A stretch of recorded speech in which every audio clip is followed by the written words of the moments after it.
اگر آپ آواز نکالی یا کوئی الٹی سیدھی حرکت کی تو پہلی گولی تمہاری اس میڈم کو ماروں گا اور دوسری تمہیں۔ اگر اپنی اور اپنی میڈم کی سلامتی چاہتے ہو تو وہی کرو جو کہا جائے۔ چاروں نے کنپٹی پر گن رکھ دی۔ یہ دھمکی پر اثر ثابت ہوئی۔ گلہان نے دھمکی سن کر لارا کی طرف سوالیہ نظروں سے دیکھا۔ وہ خود مشکل میں پڑی ہوئی تھی، اس لیے سر کی جنبش سے گلہان کو بات مان لینے کا اشارہ کیا۔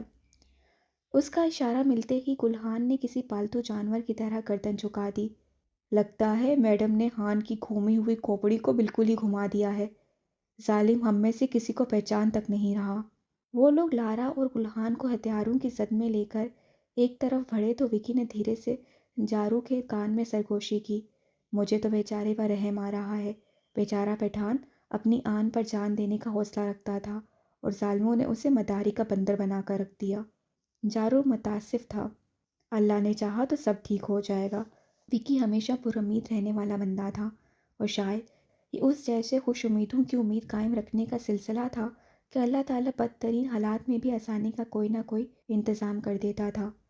اب بھی زینگ نے موز کو اطلاع دی کہ اس کے ساتھیوں نے ایک ایسا قدرتی غار تلاش کر لیا ہے جہاں کچھ افراد آسانی سے روپوش رہ سکتے ہیں۔ ان لوگوں کے پاس قیام کے لیے خیمے موجود تھے، مگر اب جب کہ وہ دشمنوں کے کیمپ سے اس قدر قریب تھے، خیمے لگانا مناسب نہ ہوتا۔ خصوصاً موز اور اس کے ساتھیوں کا سامنے آنا بالکل مناسب نہیں تھا کہ اس بات کا بہت زیادہ امکان تھا کہ ان کی تصاویر پہلے ہی وہاں ارسال کر دی گئی ہوں۔ زینگ کی رہنمائی میں مذکورہ غار میں پہنچ کر ان سب کو ہی خوشگواریت کا احساس ہوا۔ غار اندر سے صاف ستھرا بھی تھا اور وہاں درجہ حرارت بھی واضح طور پر باہر کے مقابلے میں مختلف تھا۔ اگرچہ وہ کئی دنوں سے اس برف زار میں مقیم تھے اور انہیں مناسب گرم لباس بھی فراہم کر دیے گئے تھے، لیکن شدت کی سردی مزاج پر مثر انداز ہوتی تھی اور کبھی کبھی توانائی کی کمی کا احساس ہونے لگتا تھا۔ ہاں، زینگ اور اس کے دوستوں کی بات مختلف تھی۔ ان کے جسم برسوں سے اس علاقے میں قیام کے باعث موسم اور ماحول سے ہم آہنگ ہو گئے تھے اور سردی اس طرح سے نہ ستاتی تھی جیسے موز اور اس کے ساتھیوں کو ستاتی تھی۔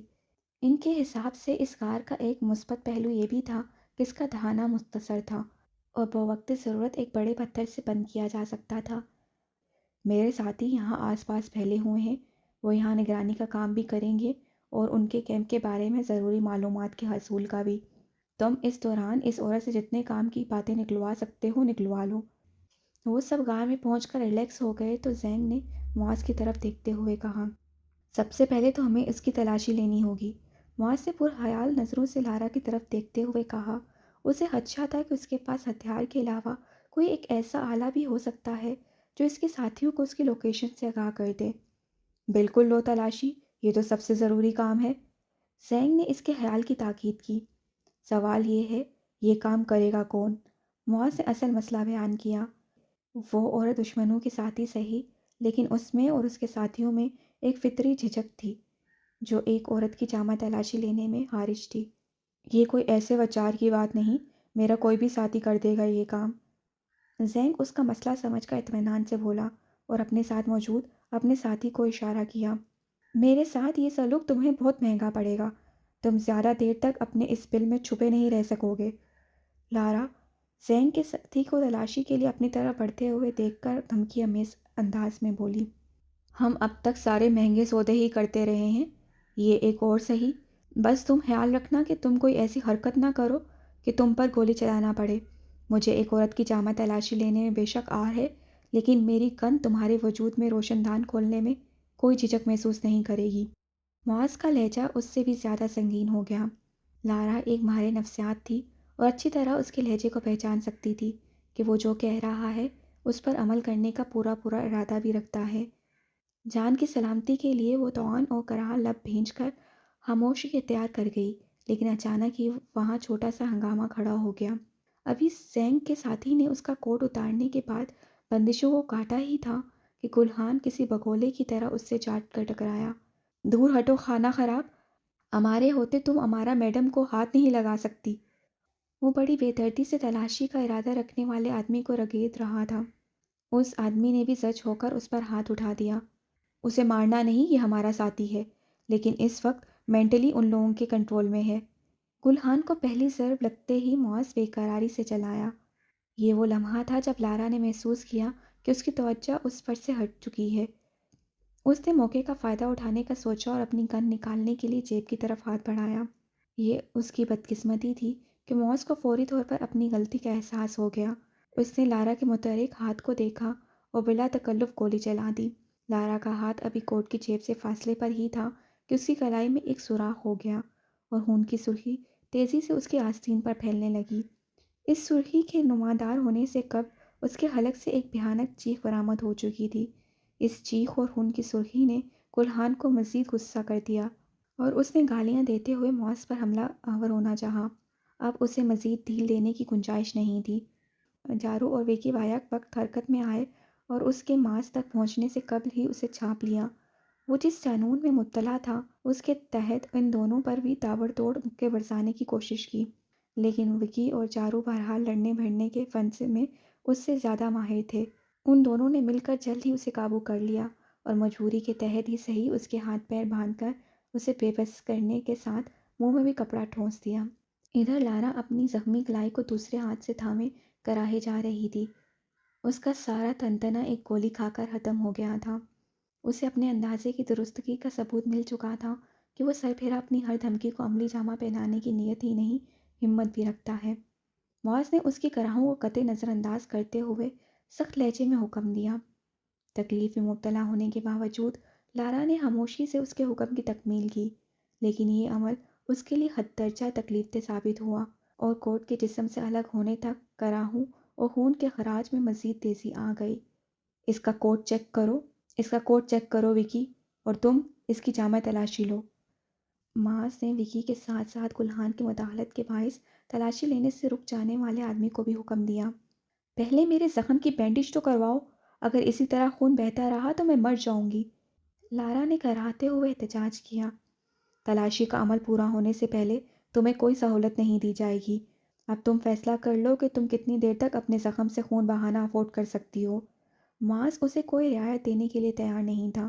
ایک تو وہ ان لوگوں کی ساتھی تھی جنہوں نے اس سمیت کئی لوگوں کی زندگیاں برباد کر کے رکھ دی تھیں، دوسرے کچھ دیر قبل وہ جس شفاقانہ انداز میں گلحان کا استحصال کر رہی تھی، وہ منظر بھی پوری طرح اس کے ذہن میں تھا اور وہ نہیں سمجھتا تھا کہ ایسی شفاق عورت کسی رعایت کی حقدار ہو سکتی ہے۔ اوکے، لارا کو ہتھیار ڈالنے پڑے۔ کچھ دیر میں اس کی جامع تلاشی کا عمل مکمل ہوا۔ تو ایک چھوٹا لیڈیز پسٹل اور پنڈلی سے بندھا پتلی دھار کا خنجر مزید برآمد ہو گیا۔ ہتھیاروں کے علاوہ انہوں نے اس کے جسم پر موجود چند ایک زیور بھی اتار لیے تھے۔ کوٹ کی جیبوں سے برآمد ہونے والی اشیاء الگ تھیں۔ ان اشیاء میں ایک 30 بور کا پسٹل اور ٹریکنگ ڈیوائس قابل ذکر تھی۔ اس سارے سامان کو یہاں سے لے جاؤ اور لے جا کر کسی کھائی یا گھڑے میں پھینک دو۔ زینگ تاؤ نے حکم دیا تو اس کا ساتھی فوراً حرکت میں آ گیا۔ ٹریکنگ ڈیوائس کا یہاں موجود رہنا سب سے زیادہ خطرناک تھا۔ اگر دشمنوں کو اس کی وجہ سے ان کی لوکیشن پتہ چل جاتی تو ان کے ہاتھ سے اتنا محفوظ مقام نکل جاتا۔ اس کام کے ساتھ دوسرا کام لارا کی زخمی کلائی پر بینڈیج کرنے کا کیا گیا۔ مجھے کوئی پین کلر بھی دو، میرے زخم میں شدید تکلیف ہو رہی ہے، بینڈیج ہو چکنے کے بعد لارا نے کراہتے ہوئے مطالبہ کیا۔ اس کے لیے تمہیں قیمت ادا کرنی پڑے گی۔ معاذ نے مسکراتے ہوئے ایسے اسے جواب دیا جیسے کوئی کاروباری معاہدہ کر رہا ہو۔ کیسی قیمت؟ وہ سن کر جذبس ہوئی۔ تمہیں میرے سوالوں کے جواب دینا ہوں گے۔ اس نے اپنا مطالبہ پیش کیا۔ تم پوچھو، میرے لیے جس سوال کا جواب دینا ممکن ہوا دے دوں گی۔ اس کی رنگت زردی مائل ہو رہی تھی۔ ایک طرف تکلیف شدید تھی تو دوسری طرف خون بھی اچھا خاصا بہہ گیا تھا، تو نکاہت تو ہونی ہی تھی۔ ناممکن کو ممکن بنانا میری ذمہ داری ہے۔ مجھے اچھی طرح سکھایا گیا ہے کہ جب کسی زخم کو بالخصوص اگر وہ گولی سے لگا ہو اور اس نے ہڈی کو متاثر کیا ہو تو کہاں اور کیسے ضرب لگانی ہے کہ آبجیکٹ کو زیادہ سے زیادہ تکلیف پہنچے اور بلبلا اٹھے۔ سرد لہجے میں دیے گئے اس جواب نے لارا کا چہرہ دھواں دھواں کر دیا۔ اپنا مکمل تعارف کراؤ۔ میرا نام لارا ہے اور میں ایک ماہر نفسیات ہوں۔ میں امریکن نیشنلٹی ہولڈر ہوں اور پہاڑوں میں گھومنا پھرنا پسند کرتی ہوں۔ یہ شخص جسے تم نے باندھ رکھا ہے اسے میں نے بطور پورٹر اپنے لیے ہائر کر رکھا ہے۔ صرف اپنے بارے میں بات کرو۔ یہ شخص کون ہے اسے ہم تم سے بہتر جانتے ہیں۔ معاذ نے اس کے جھوٹ پر اسے غرا کر ٹوکا تو وہ تھوڑی سی کھسیانی ہو گئی، لیکن اپنے بیان میں کوئی ترمیم نہیں کی۔ ڈیوڈ نے تمہیں اور گلحان کو کیمپ کیوں بھجوایا ہے؟